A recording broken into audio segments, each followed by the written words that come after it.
Rogério Oliveira, tudo bem?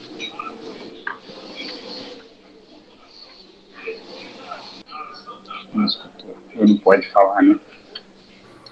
Boa noite, pessoal. E depois você me manda seu e-mail no chat aí, tá? Tá tranquilo. Porque eu vou colocar você na agenda. Normalmente os meus já entram sozinhos, tá vendo? Alguns eu nem percebo que entraram aí. Às vezes você escreve, né? Boa noite.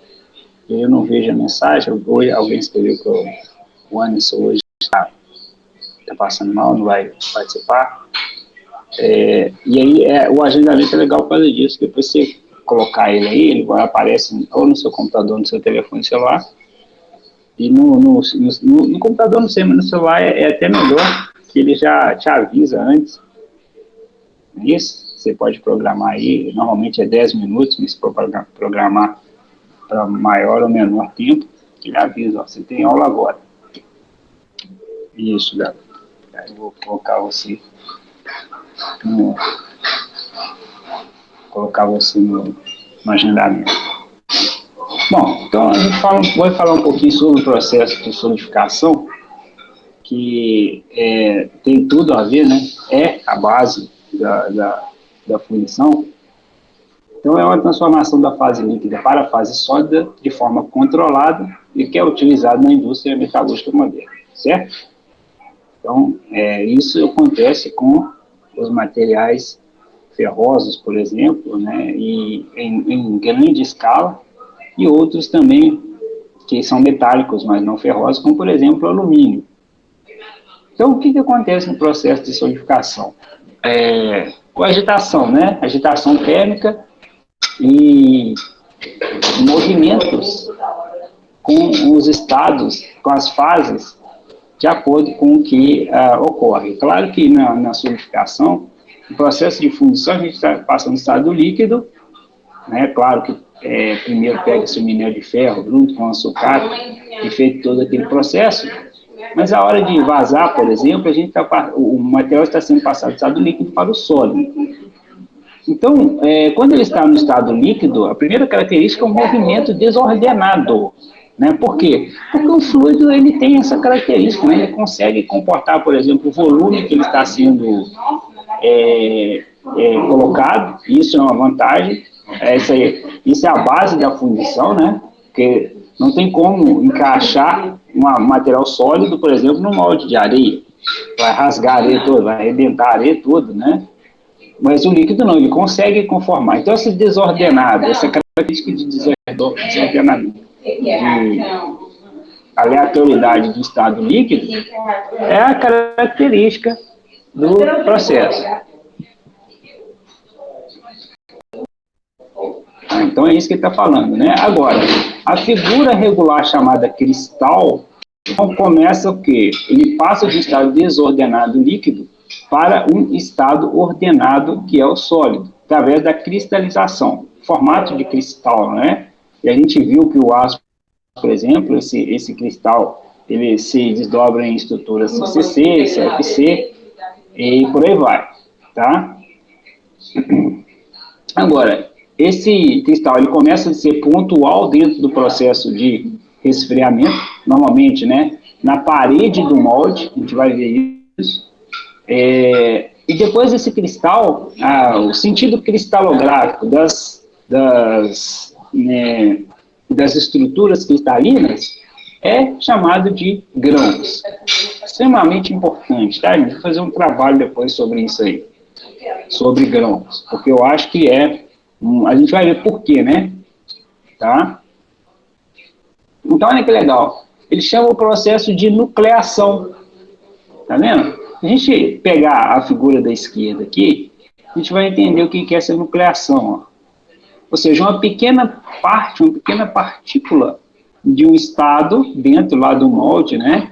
Ele começa a gerar um estado sólido através de cristal, Então, ele sai daquele movimento ordenado para uma estrutura cristalina, e esse nucleação, ele vai crescer, vai começar a crescer. Ó.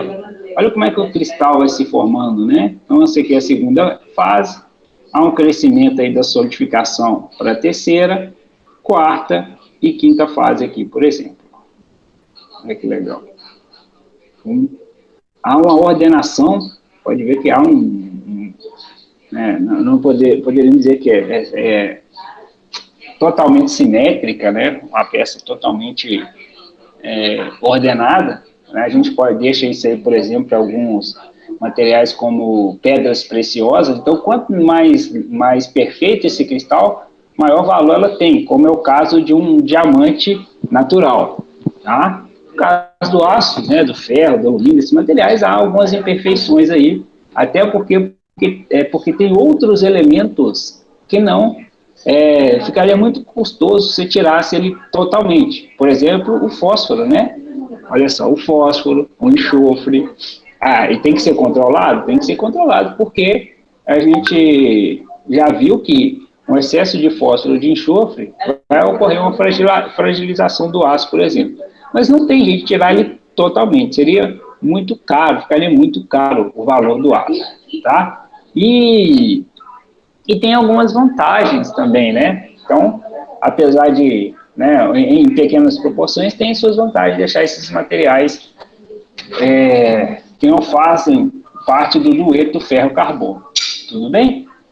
Então, há um crescimento, tá? Esse crescimento aí é chamado de nucleação e crescimento da massa sólida, tá?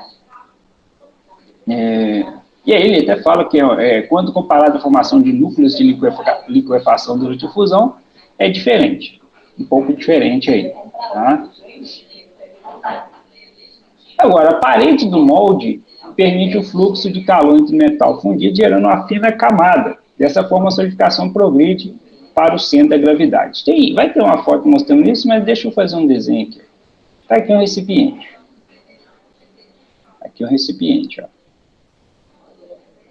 Vocês ouviram aquela frase, comer pelas beiradas, né? Já ouviram isso? Uma sopa muito quente.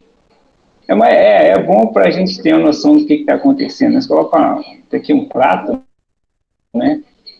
Coloca uma sopa aqui, ó. Quentinho, né? Que a pessoa, um dia frio é muito bom, né? Um prato muito quente, só que queima, né? Colocar ele no líquido ali na boca, queima. Então, o que o pessoal brincando começa comendo pelas beiradas? Por que vocês acham isso, hein? Então, pega a colherzinha e vai comendo aqui pelas beiradas. Fizeram isso? Eles comentaram, né? O esfriamento é mais rápido. E uma troca de calor mais rápido na extremidade. Por quê? Porque a temperatura, né, imagina você depositando aqui, ó, um material, um ferro fundido aqui, ó, inteiro, né, dentro desse recipiente aqui. Tá? A forma, né, o molde dele vai ser esse aqui. Agora, onde que a temperatura está mais próxima do ambiente? Na extremidade. Então, nessa extremidade aqui, o fluxo de troca de calor é mais intenso, pelo menos nesse primeiro momento. Então, ele está querendo dizer exatamente isso. O processo de nucleação e crescimento aqui, ó, ele vai ocorrer primeiro nas extremidades, indo para o centro da peça. Ok? Para o centro da peça. Isso tem que ser muito observado, porque dependendo do perfil da peça que vai ser fundida, né, a parede é muito fina, por exemplo, né, uma parede de entrada muito fina, tem que tomar cuidado com isso, porque aqui começa a resfriar, o molde ainda está passando, o fluxo de fluido vai reduzir. Tá? Então, em projetos, né, a gente pode ver depois em projetos aí que deve se tomar cuidado com esse tipo de coisa, que você não obstrua aquele fluxo por velocidade de resfriamento naquele determinado ponto. Tá? Então, a parede do molde permite o fluxo de calor entre o metal e fundido, gerando uma fina camada sólida, que é exatamente esse fluxo de calor da extremidade. A velocidade e a forma depende da transferência e as propriedades dos materiais envolvidos aí no processo. Então, tem um gráfico bonito aí mostrando, né? Nesse caso aqui, não é diretamente aí proporcional para essa extremidade, mas sim o tipo de material. Então, o material que a velocidade de resfriamento é diferente do outro, tá? Que seria um material hipotético um aqui, né? Você tem um sólido em que é uma queda, depois uma variação de temperatura aqui em relação ao tempo, tá? Tempo aqui e temperatura. E um outro não, né? Que é uma camada de transição. Temperatura líquida, ele dá uma subida aqui, depois há uma queda abaixo da temperatura sólida. E aí, dentro do próprio sólido, olha só, há um aumento de temperatura aproximando do líquido. Então, o que acontece, né? Então, essa camada aqui, ó, há uma tendência de... Aí, o que acontece? Nesse ponto aqui, que está sólido, há uma troca de calor entre essa camada que virou sólida e a líquida. Então, quando ele no gráfico, ele faz essa subida aqui, né, é essa característica que a gente está comentando. Aqui, ó, nessa extremidade, pode voltar a virar um pouco de líquido, mas a troca com o externo continua acontecendo e ele volta a solidificar. Por quê? Porque é uma movimentação de fluido, né, gente? Isso aqui é um fenômeno físico que a gente fala no seguinte ponto, né? Você pega vai fazer um cafezinho, né? Você coloca aqui a água e o fogo aqui de baixo. O que acontece? A parte interna que está em aquecimento da água, ela vai aumentar a temperatura, vai ficar com a densidade menor e vai subir. Então, a parte, né, que está por cima aqui, que há uma temperatura menor, ela vai descer. Por quê? Variação de densidade. Então, acontece essa movimentação internamente também, tá? Então, isso é dinâmico. O fluido não fica parado aqui, não. Começa a ocorrer um movimento por conta de variação de densidade. Então, quanto maior a temperatura, na grande maioria dos casos, tá, gente? Não é sempre que isso acontece, a gente vê isso na água entre 0 e 4 graus, essa inversão aí de variação de densidade, mas em alta temperatura não tem muito isso não.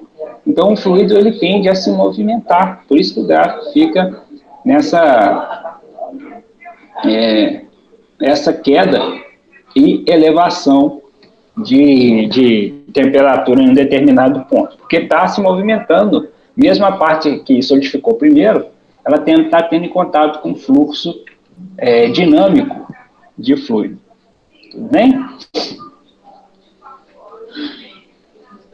O controle da solidificação é importante, né? E essas observações passam por isso, esse controle passa por isso, para que as peças fundidas não apresentem heterogeneidades como rechupes, trincas de contração e porosidade, segregação e impureza. Então, tudo isso tem que ser observado para que nessas não conformidades elas venham a ocorrer, ok?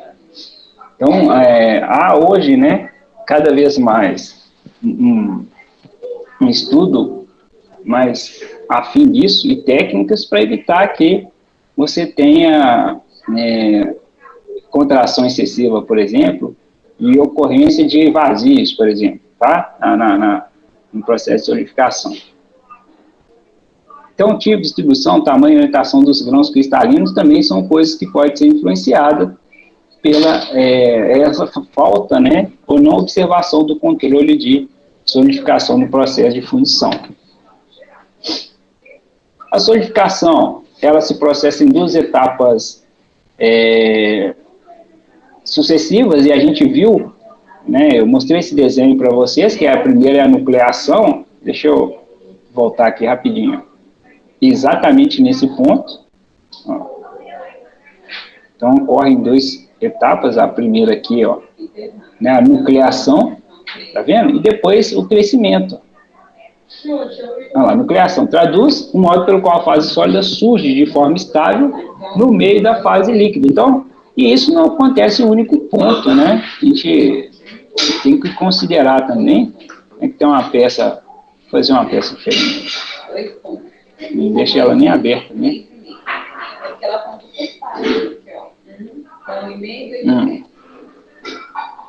A peça aqui que é onde vai ser jogado o material. Então tem pontos diversos, normalmente começa pela superfície, né? Começa pela superfície, pontos diversos, onde vai acontecer o quê? Esse processo de uma pequena fase sendo resfriada, transformando em cristal, surgindo de forma estável no meio daquele líquido, é como se a gente pegasse um gelo, né, dentro de um recipiente, não é isso? Só que na água é o contrário, né, pessoal? O processo de água, da água é normalmente o contrário, né? Só para vocês entenderem, né, que o gelo não é solidificação, é estado para o estado líquido, né? Mas mesmo assim, o que acontece? De um determinado ponto, você vai ter duas fases. Vai ter gelo misturado com água. E aqui ele está comentando a mesma coisa. Então, no sentido inverso, você tem uma nucleação, o estado passar de estado sólido através de cristais, que eles vão crescendo ali, você tem fase líquida com fase sólida ao mesmo tempo. Tá? Então fica pequenos núcleos cristalinos. A gente vai ver algumas fotos daqui a pouco. E o crescimento traduz um modo pelo qual esses núcleos crescem sob forma de cristais ou grãos cristalinos, chamado aí os grãos, né, com seus respectivos contornos. E ela pode ser homogênea e heterogênea. A homogênea surge na fase líquida, não apresentando interferência ou participação energética de elementos estranhos do sistema original. Então, como a gente fala, né, a participação energética de elementos estranhos, eu comentei, por exemplo, quando você puxa um controle de qualidade de determinado aço, ele tem carbono e ferro. Não, isso aí é o aço, né?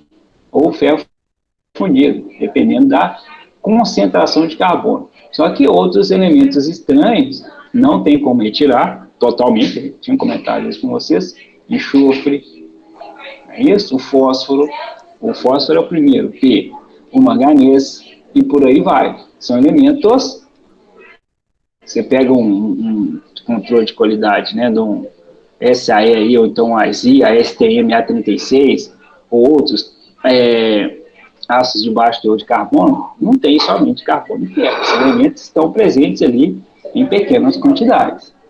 Tá? E a fase homogênea, a gente fala que essa interferência ou participação energética vai em encontro junto com esses elementos, tá? Boa noite, professor. Boa noite a todos. Raul, tudo bem? Boa noite. Então, há uma ordenação dos embriões, aqui eles fizeram uma lupa, e olha como é que está a cadeia cristalográfica, né?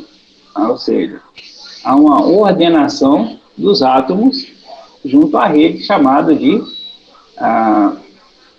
estrutura cristalina. A estrutura cristalina que nós estudamos aí no segundo período, tá? Então, a estrutura cristalina, ela parte, né, de embriões ordenados que vão crescendo, os cristais vão aumentando, em meio a um líquido desordenado. Então, essa figura, ela mostra muito bem que a gente tinha falado aí 2 ou 3 slides atrás. Então, vai crescendo pequenas cadeias de cristais ordenados dentro de um sistema desordenado que é chamado o líquido. E se movimentando, né? Se movimentando. O líquido se movimentando. Por quê? Porque há um resfriamento do líquido, né? E aquele que tem maior temperatura, ele tende a subir. e o que está com menor temperatura e descer. Então, eles ficam se movimentando ali, e esses embriões no meio entre eles. O metal líquido, ele precisa ser exposto a um processo chamado de superresfriamento térmico, que pode ser analisado pela curva de resfriamento. Há um tempo de solidificação, o início e o fim aqui do processo de solidificação. Ó. Aqui é a temperatura de fusão, tá? Até chegar no ponto. Luciano, boa noite, bom trabalho. Ele mostra o molde, o metal aqui, né, na figura. Termopar, que é um instrumento para fazer esse registro de variação de temperatura. Não tem. E depois de um determinado tempo, a peça vai tomando uma consistência sólida. Eu também não tenho, ok, gente? Então, essa é a característica do processo homogêneo. Então, não há muita interferência de elementos estranhos ao processo, e ele é exposto a um superresfriamento térmico, que após um determinado tempo de solidificação, vai ocorrer a formação do estado sólido de determinado material.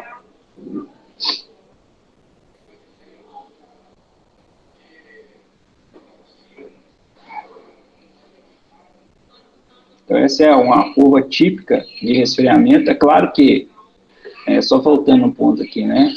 Está bem perfeita, né? Perfeita aqui, essa temperatura aqui em relação ao tempo. Ó. E é bem hipotética mesmo. Por quê? Porque quando você tem para materiais puros, a temperatura ela não varia, né?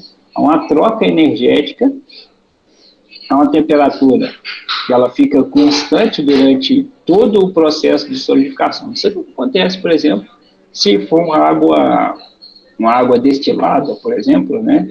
Agora, a água que a gente possui, né, que a gente tira da torneira, por exemplo, ela já tem sais minerais, ou seja, ela já tem elementos, ela não é pura. Então, esse gráfico não funciona assim, não. Funciona assim, não. Há queda entre estados para depois ele chegar nessa queda geral do sólido aqui.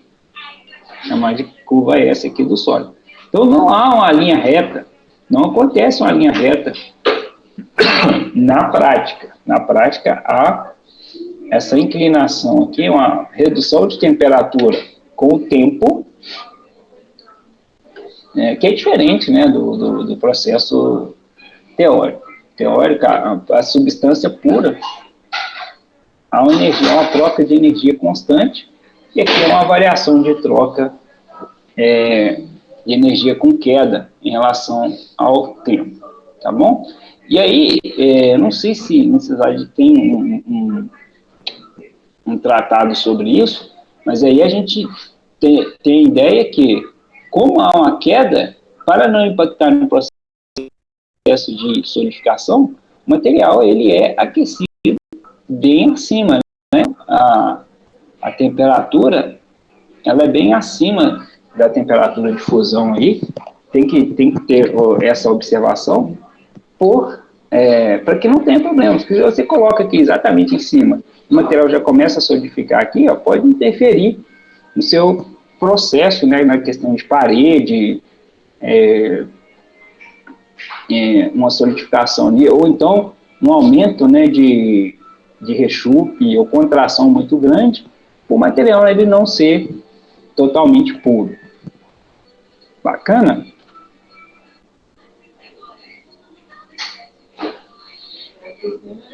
A nucleação heterogênea, aí sim, né? O fósforo, manganês ou outros elementos estranhos, junto ao processo, né? Essa presença de substratos, de elementos estranhos, é equilibrada, a nucleação é equilibrada por um processo chamado de tensão superficial, que relaciona ao balanço energético para que o embrião mantenha-se na forma de um núcleo sólido. Então, esses grãos que normalmente tem, por exemplo, né, muito comum, o enxofre, por exemplo, fazer parte da estrutura cristalina, nesse caso, tem a caracterização dele, né, dessa nucleação heterogênea, é exatamente a tensão superficial. Tá? Tensão superficial, deixa eu dar um exemplo para vocês, né? Às vezes eu não lembro muito claramente a questão dessa tensão superficial. Não sei se vocês já viram uma espécie de mosquito, não sei se é mosquito, inseto é a palavra mais correta, né? Que quando você vai, por exemplo, para o interior, ele fica boiando em cima da água lá. Nossa, isso aqui não é de perto nem é um mosquito, né? Tá parecendo uma barata. Não sei se vocês observaram, ele fica boiando, né? Ele não molha, mas ele fica ali boiando em cima da água. Então, isso é a caracterização de tensão superficial. O líquido, ele tem uma tensão que materiais que conseguem não ultrapassar essa tensão, ele não afunda, tá? Outra característica é o processo chamado de capilaridade. E a capilaridade ela é muito importante, tanto no processo de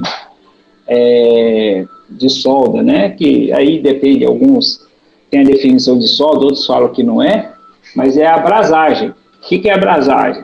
É aquela vareta de latão ou de prata, por exemplo, que você pega uma maçarica e vai fazer o aquecimento dela e você vai jogar ela ali contra o metal de base.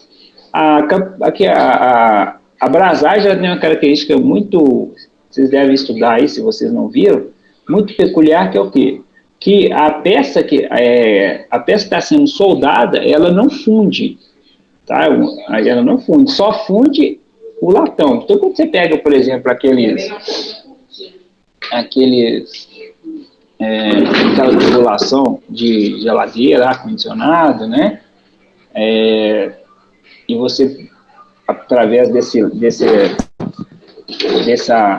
latão, você faz a soldagem ali do tubo, entre tubo e luva, alguma coisa nesse sentido, é só o latão que preenche a camada fazendo a solda do processo. Só o latão que preenche. Só o latão fundido, né, só a vareta fundida que faz parte do processo. O tubo, ele não funde. Essa não fusão dele faz o quê? É preenchida através de quê? Capilaridade. Por quê? Ele vai ter um diâmetro calculado, em que o latão vai ficar aqui na superfície, ó, ele fica aqui na superfície, aqui está o latão fundido, e ele vai ser arrastado para o interior do tubo através da tensão superficial. A tensão superficial que suga esse metal líquido, né? Essa solda. Tá, gente? Aí tanto faz. Se você colocasse aqui, por exemplo, ó, até que pessoal, mas aí tem a gravidade. Não. Se você coloca aqui na parte de baixo aqui, ó, e tem um diâmetro calculado para essa tensão superficial, ele é sugado para cima, contra a própria gravidade. Tá? Então, essa capilaridade é importante. Inclusive, por exemplo, nos ensaios que a gente viu, o líquido penetrante, né? Está aqui a peça de líquido penetrante.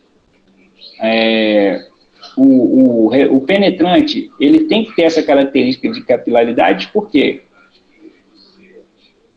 Porque muitas vezes a fenda é tão pequena, se não tiver essa tensão superficial, a única coisa que faz com que esse penetrante venha para ao fundo aqui da trinca é exatamente essa tensão superficial, fazendo com que ele adentre através da capilaridade. Senão ele não entraria.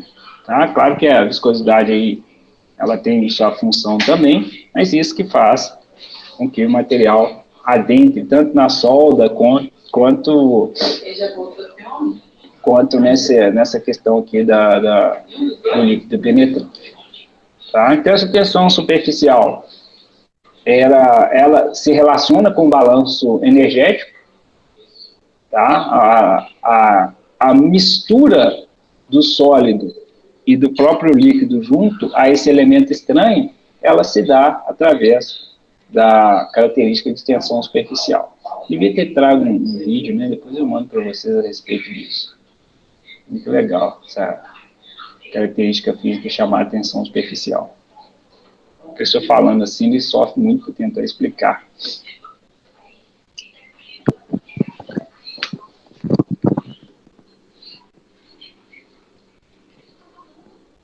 O efeito que terá na nucleação é obtido pelo ângulo de molhamento. Igualzinho, né, a capilaridade. Até a questão desse ângulo de molhamento total, né, o molhamento total do teta aqui, que é o ângulo, é zero, tá? Então, nesse primeiro, pode falar aqui que o aqui, ó, há uma melhor mistura entre os elementos heterogêneos, elementos diferentes, porque o ângulo, né, está adequado. Está adequado. Entre o embrião, que é a substância original, e o elemento diferente chamado de substrato. Tem esses nomes, né? Mas é nada mais do que o embrião é a parte, seria da mistura ferro-carbono, e o substrato é aqui o elemento estranho, né? Que não está dentro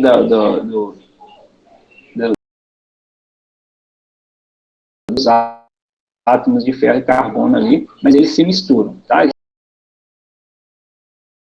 Isso traz uma certa dificuldade. A variação aqui da tensão superficial entre o embrião e o substrato faz com que a mistura não seja totalmente efetivada. Enquanto que, né, o molhamento nulo aqui, ó, eles são totalmente incompatíveis, a tensão superficial não consegue cobrir e não há uma mistura do elemento.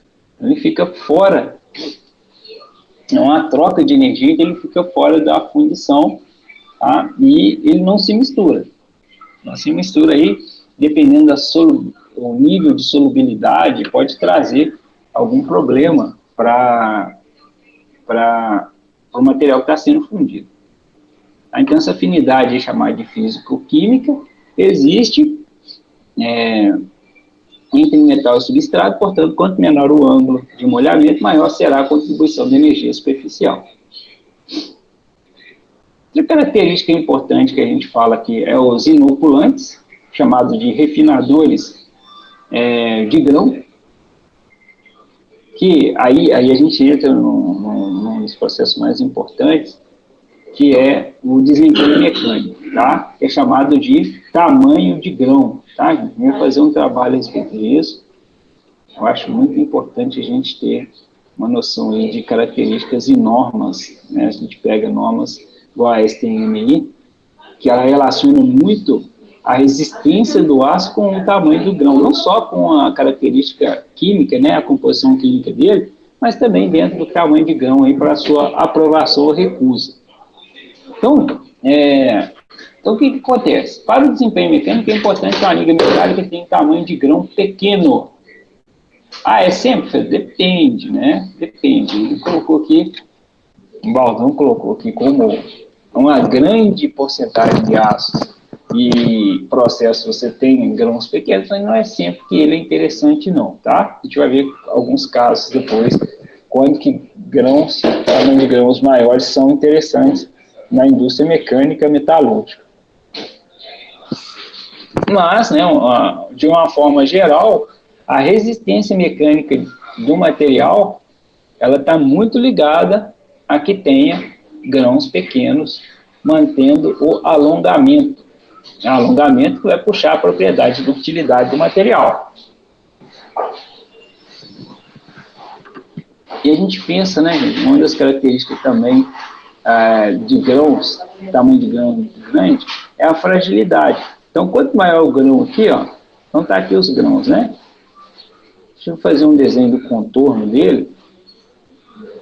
O contorno dele faz o seguinte, ó, o contorno dele tende ao processo de agregação de impurezas. Então, as camadas, por exemplo, de fósforo, de enxofre, eles tendem a ficarem aqui nos contornos de grãos, até por conta dessa característica aqui, ó, do efeito de nucleação heterogênea. Né? Eles não conseguem ter ali uma grande contribuição de energia especial e fica fora fica fora ali da cristalografia do elemento, então fica ali entre os contornos. E aí tende, né, a gerar a fragilidade do aço nesse ponto, tá?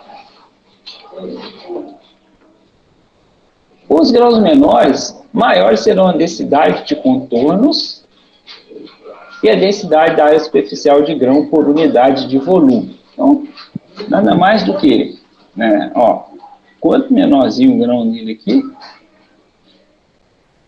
a gente tem uma densidade maior, densidade de área superficial maior e também unidade de volume maior também, tá?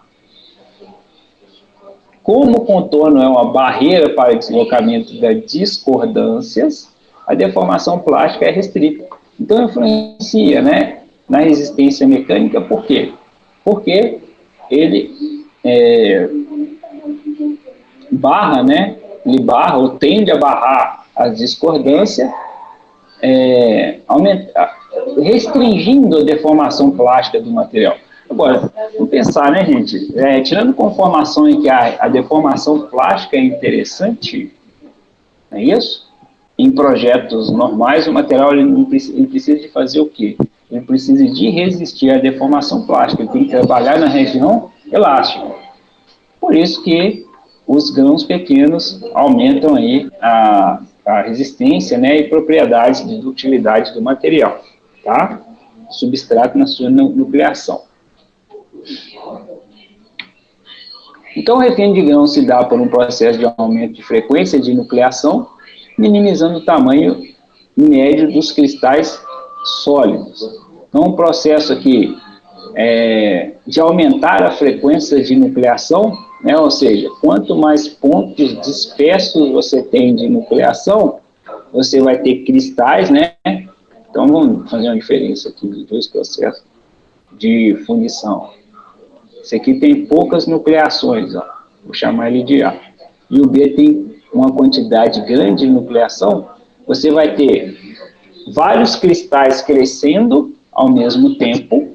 Quantos mais cristais crescendo ao mesmo tempo ali no processo, em regiões diferentes, você está fazendo o quê? Diminuindo o contorno de grãos, né? E dessa forma, quando ele fala minimizar o tamanho médio dos cristais sólidos, é isso, porque tem um monte crescendo ao mesmo tempo. Daqui a pouco, cada um está no tamanho aqui, ó, ele chega no tamanho que não consegue crescer, por quê? Tem vários crescendo ao mesmo tempo. Agora, se você tem uma distância muito grande entre eles, ao mesmo tempo, ó, esse aqui vai crescer bastante, esse aqui vai crescer bastante, esse também, e esse também. Tudo bem? Então, o inoculante, ele é importante por isso, né? Ele combina com a substância do material fundido, fazendo com que você tenha várias nucleações ao mesmo tempo, e assim, obtendo o produto final, que é o pequeno tamanho de grão, que chegamos, né, nas melhores propriedades, que é alta resistência mecânica e boa ductilidade.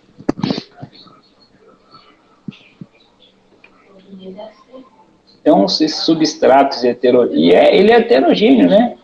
Olha que interessante. Agora, tem que ser o substrato que tenha uma boa tensão superficial e que vai combinar muito bem com o material que está sendo fundido, né? Não adianta também ele não ter uma heterogeneidade positiva.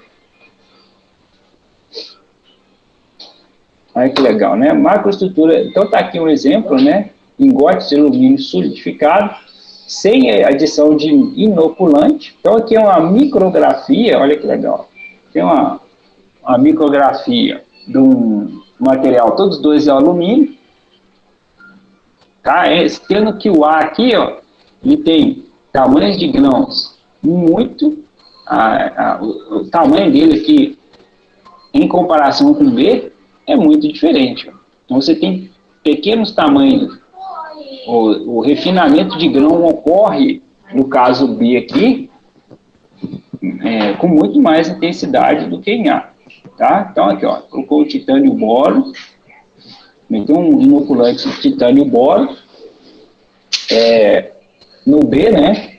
Enquanto que no A não foi feita aí essa aplicação de inoculante. Ou seja, quem é que tem menor tamanho de grão? B. E aí a gente pergunta, né? Quais têm as melhores propriedades de resistência mecânica? Nesse caso, né? Fica aí a letra B. Ok? Sei que é um pouquinho técnico demais, né? Mas eu queria que vocês entendessem que a propriedade final do material se dá por isso, né? Beleza, gente? A gente tem uma melhor resistência mecânica e outras propriedades pela característica de você ter a nucleação e o crescimento em várias áreas de espécies ao mesmo tempo. Isso aí ficou tranquilo?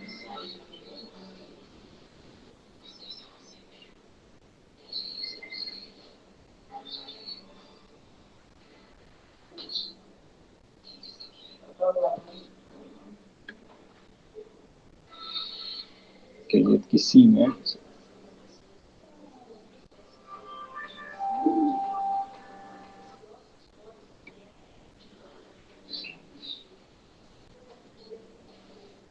Aqui uma liga alumínio-silício resfriada em taxas diferentes. Então, se a gente tem no primeiro caso aqui a formação de tamanho de grãos pela aplicação de refinadores, os inoculantes, ok? Então, é o primeiro caso de aplicação. O segundo, a gente pode falar aqui a respeito de formação de dendritas mais finas, que pode também ser obtida em altas taxas de resfriamento da liga. Olha que legal. Então, entra muito, né, nesse gráfico aqui que o professor tinha comentado, sobre a temperatura constante de materiais. Então, na prática, os materiais eles não são puros, então esse gráfico aqui ele serve para materiais puros, entrando mais nessa característica aqui, ó, de resfriamento, né, queda de resfriamento do líquido ao longo do tempo, para depois ele chegar na fase sólida e cair, despencar, né, a temperatura. Entra exatamente nesse caso aqui. Pode ser a formação de dendritas mais finas, e dendritas mais finas consequentemente,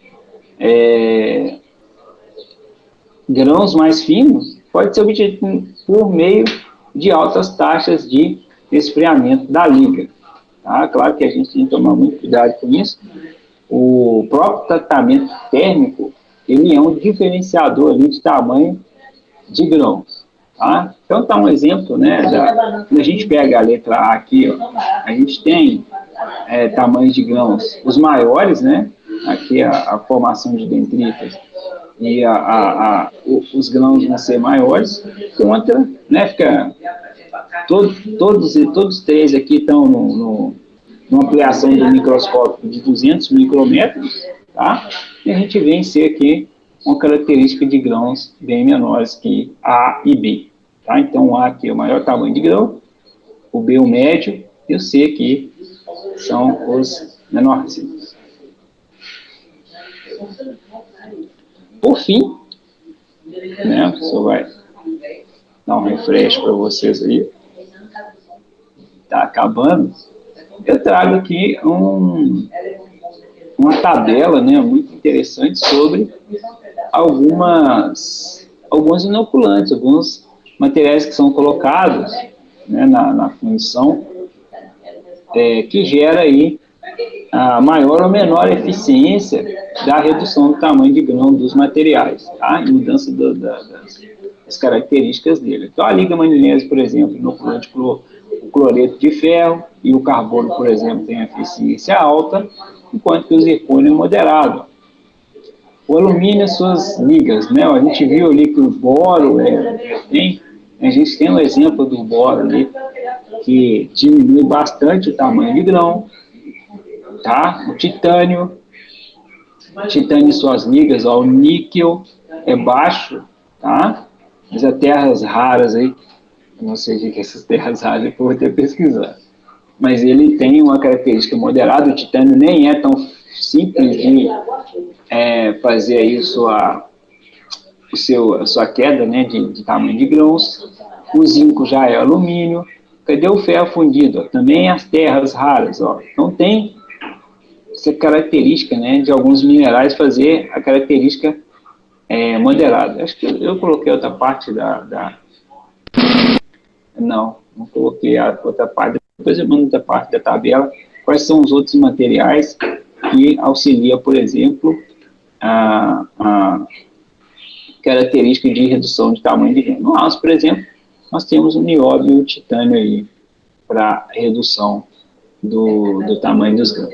Bom, professor, sempre a característica de inoculante? Não, né? Nós vimos que tanto a inserção de materiais que fazem essa combinação podem ser usados, assim como a taxa de resfriamento. Inclusive,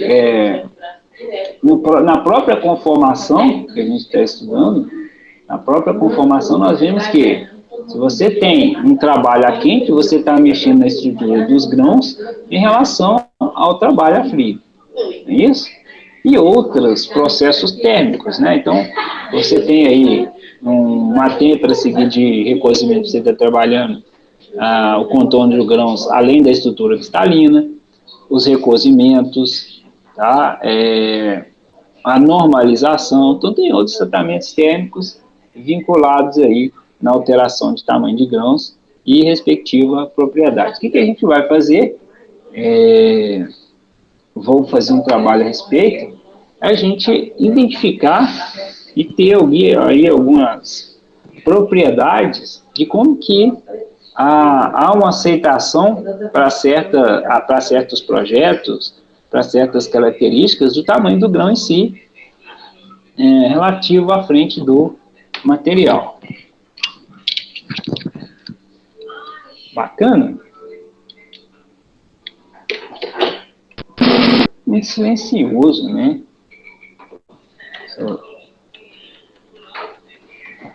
Ô, professor. Só um minutinho.